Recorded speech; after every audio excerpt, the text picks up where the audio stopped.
وبركاته. ازيكم يا حبايبي، عاملين ايه؟ يا رب تكونوا بخير وبأسعد حال. اتفضلي. النهارده جينا لكم في تحدي علي جديد. صوتك. النهارده جينا لكم في تحدي جديد على الرز بشعريه والقلقاس باللحم. طبعا يا حبايب قلبي زي ما انتم عارفين انا معايا ايه، بس ايه هي اللي هتصورنا بقى النهارده. وطبعا ايه هي عماله تبص لنا وهتموت وتاكل، هتموت وتاكل والله. انتوا اللايك وتفعلوا الجرس، بحبكم كتير كتير. تنسوش اللايك وتفعلوا زر الجرس عشان احنا بنحبكم كتير كتير كتير يا احلى اخوات واحلى عيله مين؟ شيماء والي وبناتها.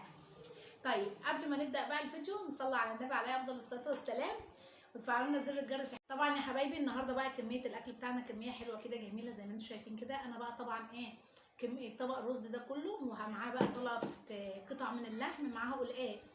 تمام. هما بقى حاطه لهم 4 حتت من اللحم بس القطع بتاعتهم صغننه. تمام كده. ومعاهم